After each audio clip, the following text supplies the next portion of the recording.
Welcome to Sports Talk with Steve Jones, the daily talk show with the voice of Penn State football and men's basketball.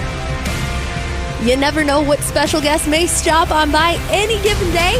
Now here's the man of the hour, Mr. Steve Jones. It's one of those weeks where some guests will be stopping by. Some guests will be stopping by because They will be stopping by. Because you will be stopping on your way over to Los Angeles, sir, Yes. for Penn State football versus UCLA. But before we get there, of course, the game here in Happy Valley, 111,015 fans, the second largest attendance in Happy Valley history. Penn State, Oregon 30, Penn State 24 in the whiteout game. Right, the crowd was phenomenal, and what's great about the Penn State crowd is that they get in the stadium and they're hyped and energized, and as the game goes, they don't lose their edge. No. And that's what makes one of the many reasons why this place is so incredibly special. And the enthusiasm of it, the electricity of it, the influence of it, it's just great. Now, people want to hear about the football team. Yes. All right, so let's get to this. We know what the narrative is about Penn State. Excellent program, and people will talk about the ability to win the big game. And they've won some big games over the years. It's not like they haven't. But Saturday was another in a long list of frustrating near misses. And there's only one way to change that narrative, and that's To win the game. Win the game. Yeah. All right? I mean, it's that simple. Yeah, it's one of those. It's difficult to do, but it's that simple. You're not a championship winning coach till you win a championship. Right. It's that type of thing. And So- it's the same situation here with Penn State with the big game, James Franklin. It's the whole narrative is still here. Right? I mean, they put themselves in that position time and again. All right? So why not this time? Well, why not this time comes down to a few factors. So we'll start with the offense because that's where people want to start. Then I'll get to the defense in a moment. Okay. Penn State has had great success under James Franklin, regardless of the coordinator, of getting yards on first down. Mm-hmm. In fact, for the most part, Penn State's averaged between about 6.5 and 7.5 yards per first down play over the last 10 years. Mm-hmm. Okay, I'm not a member of the media, so I actually try to use a sample size. Just kidding. Mm-hmm. Golly, I'm just kidding. Just have a sense of But humor. they do well on first down, and in this game, it felt like, if I may. So now let's great. do some inside baseball here. Mm-hmm. Okay. The first 8 first down plays they ran, they got 8 yards. Now, combined. Penn State came into the game averaging 7.7 on first down. Mm-hmm. Right? Which is just maybe because of the opponents, it's slightly higher than the normal 6.5 to 7.5. Okay? But a drop off from almost 8 to 1 is. Right. So now you're averaging 1 yard per play on first down, the first 8 first down plays that you have. And of course, most of those are in the first half. So what does that create? It creates second down and 9, second down and 10, second down and 12, whatever it may be, and now you are fighting against your sequencing is now off because now you're fighting against the chains. Which means now you do put your offense and you do put your quarterback in a little different situation when that happens. And then after those 8 first down plays, I think they were all in the first half, in fact, I think. Mm-hmm. What Penn State had, 5? Five possessions in the first half. Penn State had 4 possessions in the first half. First half. So all 8 of those were in the first half. Mm-hmm. After that, the next 16 plays for Penn State offensively on first down netted 116 yards. So I'll do the math here. That's almost 7 yards a play on first down. Mm-hmm. almost. That's like 6.8, 6.9. It's a really good number. Well, no, but it's right in that average of what Penn State has done over the years. Now, a lot of that happens in the fourth quarter. And in the fourth quarter, your sequencing changed because now you were able to at least get something, even if it's a 4-yard gain. A 4-yard gain means you're now on track on your possession. And that's how things change for them. You talk about the 4-play touchdown drive of 75 yards. You talk about the 15-play drive of 62 yards. You're talking about the overtime drive. They scored on 3 straight drives. And that's because they were able to get themselves out of the gate, and it allowed them to have better sequencing on how they called things. And the bottom line is you watch Oregon, and which team was having an easier time with its sequencing, and it was obvious you could see it was Oregon. They were flying on first downs. They were getting these chunk plays, these 7-yarders, these 6-yarders. Like they were moving their way down the field systematically throughout the game. Even when they didn't convert and didn't score, it felt like they were just having an easier go of it, doing anything. Right. And when you watch a game, you can see which team seems to be. And then all of a sudden in the fourth quarter, that started to change. And then to the credit that, in overtime, they responded really well. I mean, you have to get some breaks. And he fumbles the football on the exchange. Fumbles the ball on the exchange, and and fortuitous, it goes right back to him. Okay, well, that happens. I'm just saying, but it's fortuitous because a lot of times you miss a handoff like that. It's like a lot of times you don't get the ball back. And sometimes the ball going your way also comes down to the factor we discuss. It's not the only reason Penn State lost this game. It's part of it is the refereeing. Sometimes you need a call to go your way, and we'll save that for later in this discussion. I'll say that for the end. But because that is a discussion unto itself. I mean, it's not like roughing the passer in the Washington game. No. What was that? No. So Penn State's offense. So we talked about that. The sequencing part, finally they solved that. Okay? All right? And, between play calling and execution, they were able to get more into a rhythm. Thus, they were able to get the game to overtime. Like, look, a good team does not come back and get to overtime. No. A good team folds, and a good team loses 24-3. Right. It's over. Okay, it's 17-3. My comment on the broadcast was Penn State must be the next team to score. And they did. They did. And then they scored again. Right. And then they scored again. All right. So a good team to a very good team does not win that game in regulation. It does not get the game to overtime. A really good team, really good, overcomes things and gets it to overtime. And the other really good team makes plays and wins the game. Okay?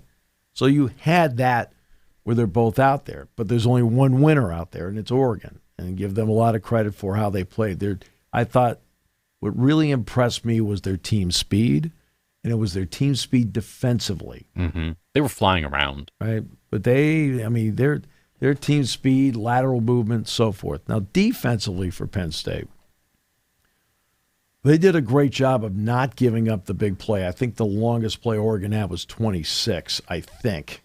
Off the top of my head. I believe you are correct in that. The longest play they had was 29. 29 to more. So no plays. I think that was a play down the. That was a really down the sideline. That was a terrific catch by Moore. Yeah, he scrambled out. AJ had excellent coverage on that play. But sometimes the other guy makes a play. Oh, what about sometimes the other guy makes a play. Guess what? The other guy is good. Yeah. Okay. So they make a play. So they didn't give us up a single play of better than 29. So they kept in other words, the point is they kept the ball in front of them all night. They kept the lid on the defense. All night long. Okay? So that's a big plus. That defense kept Penn State in the game for a long period of time. A long period of time. But this is what they didn't get in the game. All right? Penn State did not get a sack in the game. Penn State had one tackle for loss. That was Zion Tracy. That's the only tackle for loss Penn State had in the game. They haven't had that in years where they had that few. I think you have to go back to the Michigan game years ago where they had fewer than 2 tackles for losses in a game. So they weren't putting Oregon behind the chains. Penn State actually was really good on third down defensively. Yeah, Oregon went 6 for 18 on third down. That's, if you're Penn State, you'll take that. Right. I mean, and all 6 were 4 yards or less. They were 0 for 9 on third down and 5 or better. Okay. Pretty good. Okay, but that goes back playing good down and deep. When you have separation on yardage, so that's 3rd and 5 or better. Now you're playing down and distance. Penn State's down and distance was excellent, and that's why Oregon went 0 for 9 on 3rd and 5 or better. And conversely, if you're wondering about Penn State was 6 of 15, 3 of 5 on 3rd down and less than 4, 3 of 10 above, and 3 for 3 on 4th down. Yeah. So, I mean, in other words, when they put themselves in a spot, they could do it. Right? They, on 3rd and less than 4, they converted all of them because of 2 of them were 4th downs. Yeah. Okay. The only issue is when they kept themselves out of that distance. But back to the defense. So the defense keeping the ball in front of them, excellent.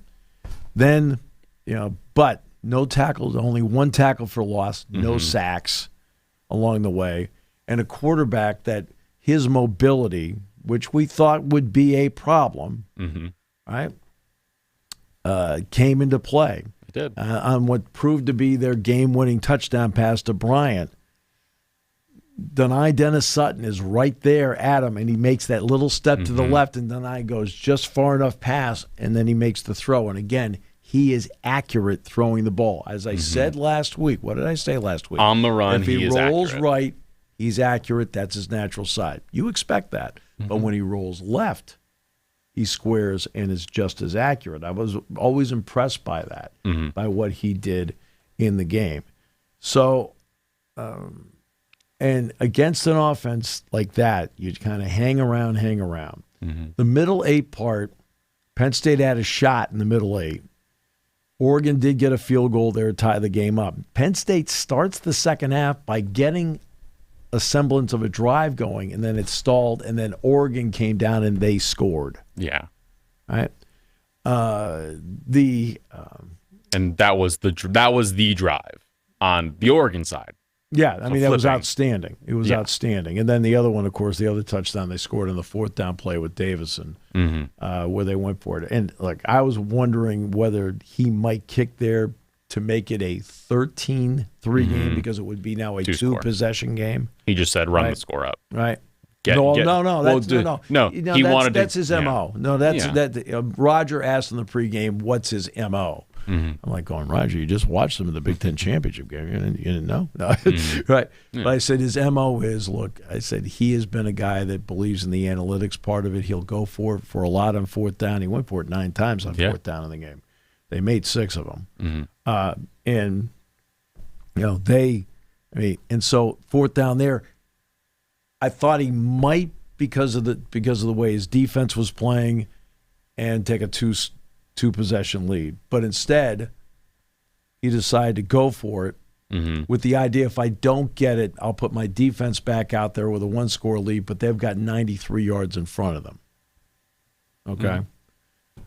Instead, Davison, who scored his 7th rushing touchdown of the year, he's their short yardage guy anyway. All right, so then they're up. Then Penn State, to its credit, then responded right after that, which then justified him going for it, because then Penn State scored 3 consecutive times after that. But that's they kept the ball in front. Excellent. They made a lot of key plays when they needed to keep them in the game. Amari Campbell had 15 tackles on the day, which was just incredible. And Zakee Wheatley had 10, I think. Now, do you want your safety making 10? No, but he made great plays. They all made great plays on defense. They but did not, again, 1 tackle for loss, no sacks, no takeaways. No takeaways, and which, now they got the 1. This is close. It's close. Whittington spins out of there, and I don't blame the official for not blowing the whistle because in live time you can't tell. Yeah. And then he fumbles the ball, and then Wheatley gets it, runs it back 50-yard 60, line. Got to the 50-yard line. So the first part they show us is the fumble. Mm-hmm. Well, his knee's not down in the fumble, so it is a fumble on that part. Mm-hmm. Now the question was, did his knee hit the ground? And it's so close we can't tell, and so we gave him the benefit of the doubt and said, hey, it's down. Just go from there. But it's close. But my where I sit on this is watching it, and you could see it from the view in the press box. We have all the TVs up. They're showing it. It was so close. And this is when we have discussed this time and time again, is if it's close and you can't tell, why are you going to reverse the call on the field? If the call was made that it was a fumble and that his knee was not down, you stick with the call. If it was called as down on the field, I don't think there's enough inconclusively to change the call to a fumble. Now that's where it's at. Right. I didn't really have issue with it. Okay. At all. Mm-hmm. Right? I believe in the broadcast. I said, okay, they made the right call. It just again, you're trying to be fair about what's going on out there. Yeah. Right. So were there bad calls? Yeah. I got Abdul Carter treatment from last season where he was getting. We'll get to that in a second. Let's start about Penn State being called for a false start. For what? Mm-hmm. That was a bad call. Okay. You're allowed to set and reset on offense. That was a bad call. I said it straight. I said that's not the right call. Mm-hmm. Okay. You're like, what are you doing? Right. Okay. Now the holding part.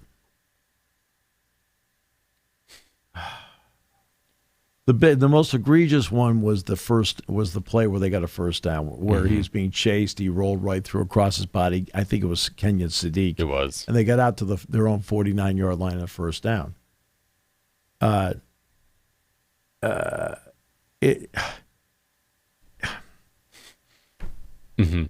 Here's the bothersome part. It's one thing for Ron Snodgrass, who's the referee. Mm-hmm. He's following more. I got it. Okay, cool. So this is not Ron. Mm-hmm. But you look at the replay. What's the umpire doing? Staring at it. He's staring right at it. It looks like I know he's wearing black gloves, but it looks like he's got his hands in his pockets. Mm-hmm. What are you doing? Right? So I made the comment on the broadcast where Denai went out, and Brian said, yeah, he's out for a play. I said, well, hopefully his neck's all right. Because it was. We have seen egregious calls. This was the case last year with Abdul Carter, where a lot of the time we kept saying it time and time again, where he beats his man, there's an arm wrapped around him, and he's not allowed to do anything, and it's not called as a hold. This is what it felt like. Here is a common complaint that you have about football officiating, and I think it's almost in every sport. Right? They spend a lot of time watching the ball. Mm-hmm. Well, you got 80 out there. Not everybody needs to watch the ball. Mm-hmm.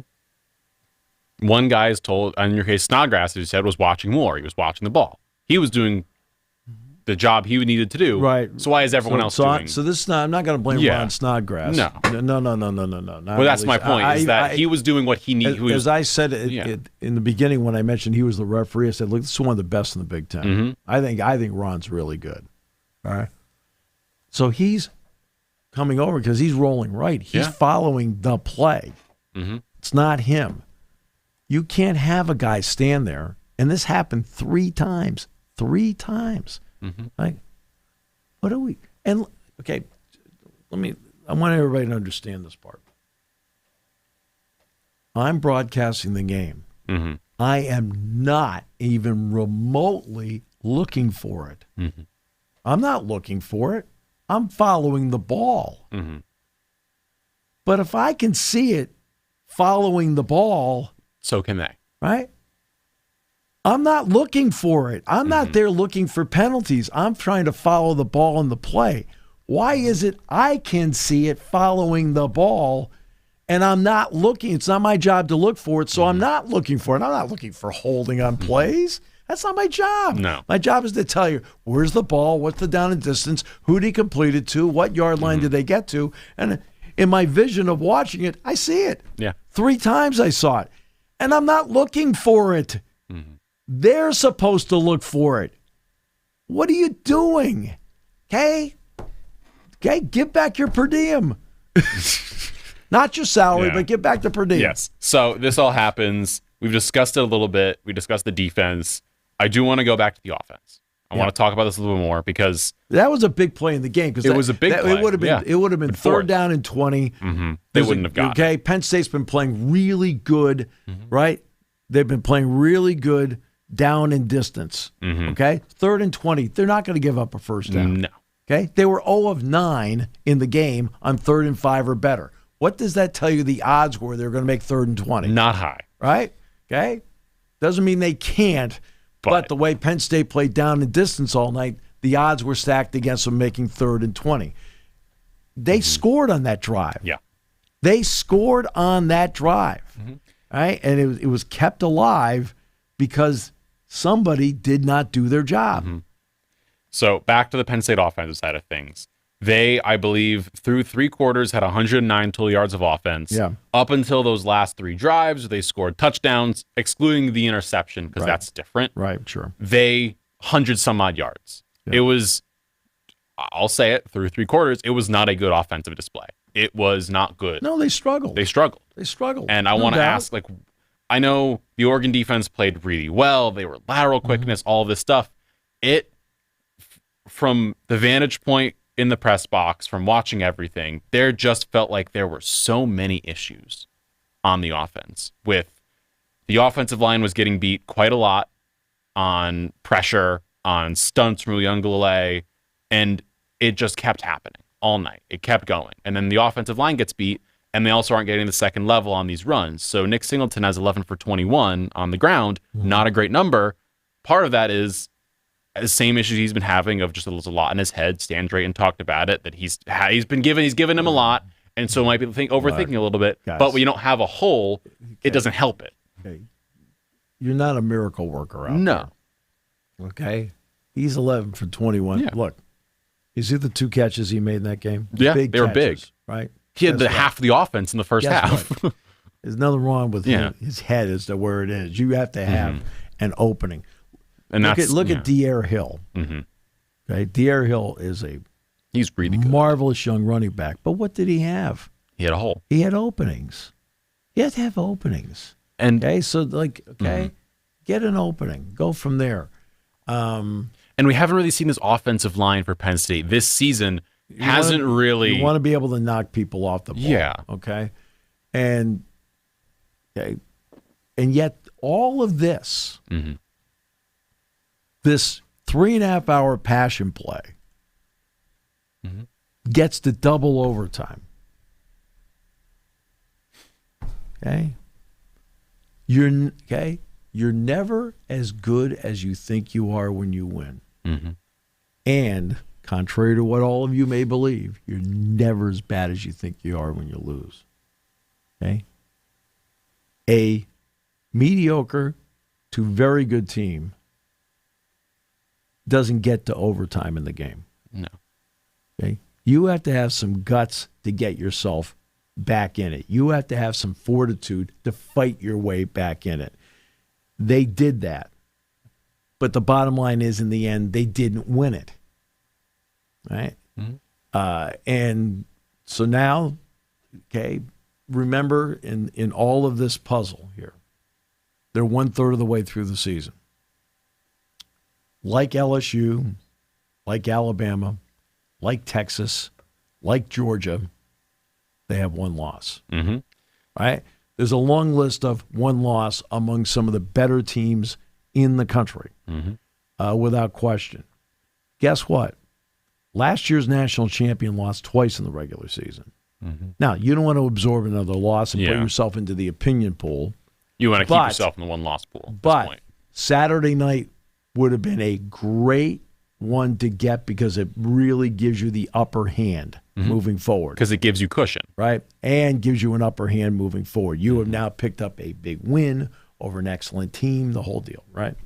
Okay, so you didn't get it. But the difference between now and even 2 years ago is it was not a be-all, end-all game for either team.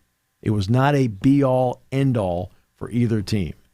So now you regroup, okay? Because guess what? You are still in the thick of what's going on, just like LSU is still in the thick of what's going on, just like Georgia's still in the thick of what's going on, just like Texas is still in the thick of what's going on, just like Alabama is now back in the thick of what's going on, just like Florida State is still in the thick of what's going on, right? Okay? You didn't fall to 1-3. No. You fell to 3-1 and still have enough meat on the bone moving forward where you can win games and get yourself to where you want to go. All right? So there is a long way and a process to go in this, and Penn State's not the only team having to go through this process right now. As for the Washington-Ohio State game, in the end, Ohio State's the better team. But when I saw that roughing the passer play, I sat back and went, are you kidding me? What are we doing? He nudged him. Like, I'm talking like backed off and nudged him. That's roughing the passer. Roughing the passer? Brad Nessler and Gary were sitting there like, what are we playing flag football here? I mean, I think Brad says if flag, or maybe Gary said, is this flag football? What's going on? Like, what are we doing? And then Jed Fish, there was another call where he went berserk on it. He went out in the field and he got penalized. It was a wild weekend across the board. He got penalized. Yeah. And we'll discuss more Penn State stuff tomorrow. Other games that happened, of course, that we've not talked about. The Penn State gives himself a reprieve, as we mentioned, because number 8, Florida State lost. Number 4, LSU lost. Number 5, Georgia lost. You go down the board, like 21 USC lost. Like a lot of ranked teams lost. Penn State has this cushion, and as we discussed, they have games left. They, of course, have the game at Ohio State, which is going to be a very tough game. The week after that, Indiana. They have Indiana here. Indiana's currently sitting 8th. They have a game against Oregon coming up in 2 weeks. 2 weeks. So let's say they lose to Oregon. They're still going to be in the teens, ranking-wise. They're going to be a good team. It's a good win to get. Look, Fernando Mendoza's playing well. Oh, yeah. All right. But Iowa gave them all they could handle out there, and Iowa was going to be another tough game for Penn State out there. I can't figure out yet what Iowa is defensively yet because they played man coverage against Rutgers, and Rutgers in the first half ran up and down the field against them. They scored 21 first-half points. Then in the second half, they settled down. And then Saturday, they got burned. Right? Surratt, a 49-yard touchdown pass to Surratt, and beat him on man coverage again. Like, okay. Right? And again, it's one of the things that, Jim Knowles brings in. He's got some different coverages to go with man coverage that he likes to go to. So it does give you the potential of more answers. But yeah, that was interesting, seeing that. And then, of course, Penn State's got UCLA this week. UCLA is... They're 0-4. Nico Iamaleava is not only their leading passer, which we all know. He's also their leading rusher. Yeah. Now, they run RPO, so he'll run. But he's run for 204 yards. But unless you're Lamar Jackson, even then you shouldn't be your team's number one rusher. Right. So that's an issue. Here's the other part, too. They haven't created a takeaway yet this season. They have no takeaways. That's what takeaways. They have no takeaways. I know they have no interceptions. I think they forced a fumble. They don't have a fumble recovery, I think. Give me 1 second to confirm. They have one fumble recovery. Yeah, so it's one takeaway all year. All right. So that's where they are. Teams have run the ball on them. That's the other part, too. Teams have run the ball on them. Now, Northwestern, by the way, Northwestern, blah, blah, blah. Northwestern has a good running game. I mean, Hyman and Komalefa had 119 against them on Saturday. The freshmen, those two guys are good running backs. And Cam Porter's out for the year, who I think is a terrific player. I thought he was their best offensive player. He's out for the year. But we'll talk more about the UCLA game tomorrow. We'll get into it a little bit more, a little more in depth. And also, and I don't know what's going on with, I know they brought in somebody to be the defensive coordinator. They played better defensively in the second half. First half, they gave up 17 points. Second half, they didn't give up anything. No. So, but we will talk more about that tomorrow. This has been us chatting about the whiteout. Again, if you want more coverage, head over to 7 Mountain Sports on social media, Twitter, Instagram, Facebook, TikTok, all those platforms. Be back with Steve Jones tomorrow, 11 a.m. on the dot for more sports talk.